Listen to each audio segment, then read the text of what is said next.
It's April 6th, 1980, and another remarkable event is about to be uncovered by Arion, Rebecca, and Olly, the Retrospectors.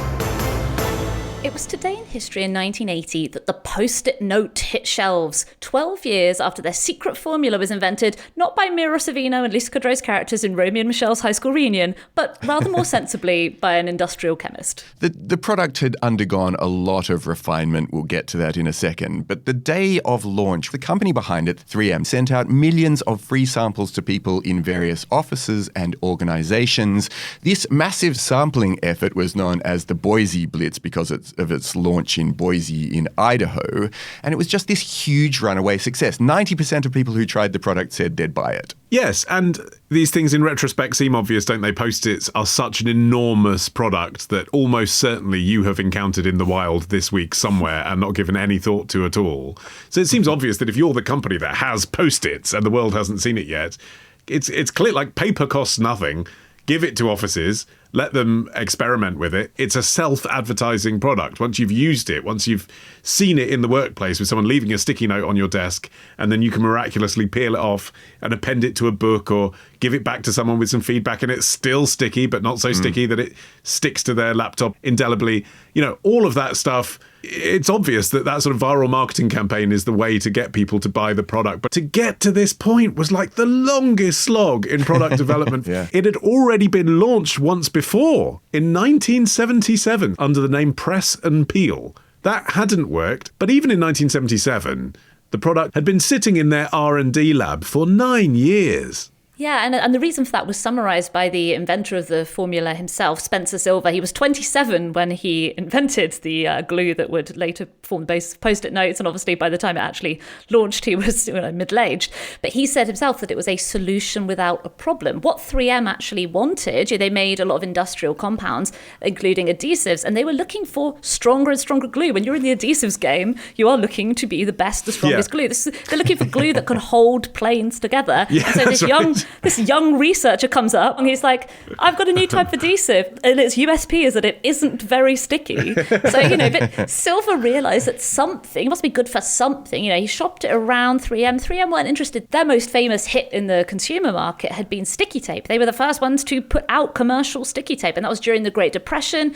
Everybody loved it. Obviously, it's a really cheap, quick way to fix things, and this just didn't have the same thing. But Silver did keep giving seminars around the company. They gave them a lot of leeway, I have to say. They gave the researchers time to work on their own projects, and they also gave him kind of a platform to just try and speak to other employees and see if any of them could find the problem that he had invented the solution to. Yeah, Silver said, I became known as Mr. Persistent because I wouldn't give up. And so he was giving these seminars. And eventually in 1974, Art Fry, a colleague of Silver's and another 3M scientist, found himself feeling frustrated because every Wednesday night when he was practicing with his church choir, he'd use these little scraps of paper to mark the hymns that they were going to sing at the upcoming service. But by Sunday, he'd find that they'd all fallen out of his hymnal. And so Fry had the idea to use Silver's not very sticky substance to create a bookmark that could easily be moved without damaging the pages. A bookmark you can use in a Bible. It sounds almost too convenient that they were trying to make this such a sort of reverential wholesome product. Yeah. But you also think about how thin the pages of Bibles can be and why you do need something like this.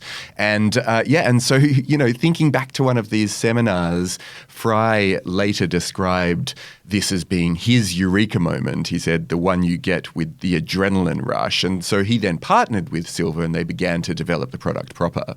Well, he started developing the product himself and brought it to Silver and said, look what I've done. I have managed to make it into a bookmark. But as you were saying, Rebecca, 3M gave employees 15% of their time to follow up on research of their own choosing during work time. So they then started brainstorming, okay, yeah, it's a bookmark, but then you buy a bookmark once, don't you? I mean, how many disposable bookmarks do you need? What can we use it for? And it's literally using it within their own team at 3M that they then start weakening the adhesive so that it always comes off and sending each other notes. It was because it succeeded internally at 3M that they realised there's an office supplies future for this product. Yeah, and the reason that the Post-its got their iconic yellow colour is because the scrap paper that they used in the 3M office happened to be yellow, and that's obviously what they were sending each other notes on.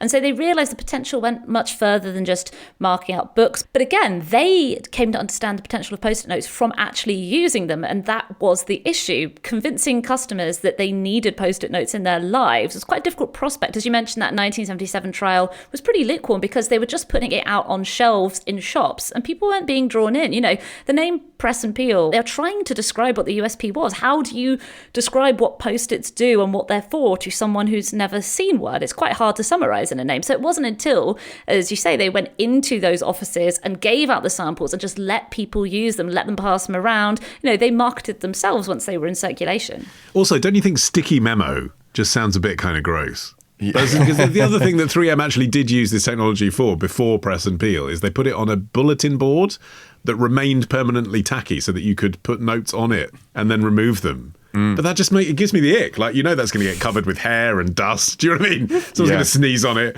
That's a horrible product. Whereas the idea of a sticky note is a bit icky like that, but actually in practice it isn't. It's kind of, it feels weirdly hygienic, doesn't it, actually? Because it's single use, can be. Like, write down the name and number and then throw it away. Yeah, and a really old Post-it note can start to attract dust and hair and be gross, but then you throw it away. You've got, you don't have to live with this dusty, horrible board forever. I'm just trying to imagine an alternate history where 3M tries to convince American consumers to coat their entire homes and offices in a thin layer of adhesive. Yes, yeah. But yeah, that's the thing that Fry said, that the notes spread like a virus once people started using them. He said customers would put the notes on documents that they sent to others, arousing the recipient's curiosity. They would look at it, peel it off and play with it, and then go out and buy a pad for themselves. So many of our invention or patent stories end up being about someone who finally manages to find a product that will fit a need. This was like the generation of need. And that's why it's such a story about a marketing triumph as much as it is a product triumph, because you had a sticky thing to show to people, but you had to give it to people before they realized how they would start to use it. But it's weird, isn't it, to think that it didn't hit the shelves until 1980, as Post-its, because that's quite modern. Like, if you think about other things from that era, like, I don't know, VHS cassette recordings, that feels like still something that has something to say to our era. Post-its feel timeless, don't they? They feel like they must have existed as long as offices have existed. I can't believe it was only 1980. What did they do before Post-its? Yeah, I mean, it comes back to this thing of not realizing there was a need, right? It was creating the need. And Silver compared it to mobile phone cameras. For a long time, we had phones, mobile phones even, we had cameras, and most people were fine with that. Nobody ever thought those two things should be in the same device. But as soon as you had a camera on your phone, you wouldn't be without it. You find need, yes. Yeah. I mean, what do you use Post-it notes for, incidentally? I used one just today to tell Royal Mail to leave a package in my porch. I've got some that are exactly the shape of my letterbox. So from a distance, you can't tell that it's there. Good. So no one can see that I put a sign to the postman saying I'm not in. Do you have like a custom Post-it note tailor or something? I mean, actually, well, I'll be honest. They're not the 3M branded Post-its. I'm using Post-its generically. There are copycat products. I have found one that is as sticky.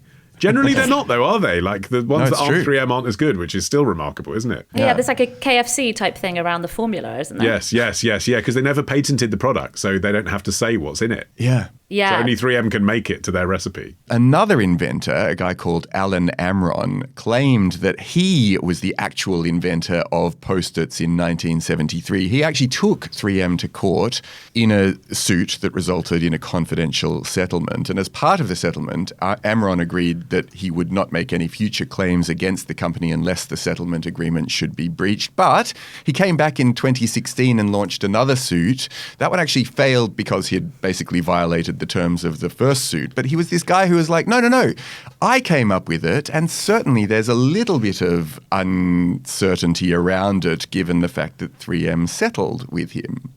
Imagine how many Post-its would be on that legal binder. Do you know what I mean? You'd have the one to mark out the important text, but then also the exhibits themselves. It'd be very confusing. The one time where you wouldn't want Post-its all over the notes. This episode first aired last year exclusively to members of Club Retrospectors. Join today and unlock a new episode this Sunday. Patreon.com/retrospectors.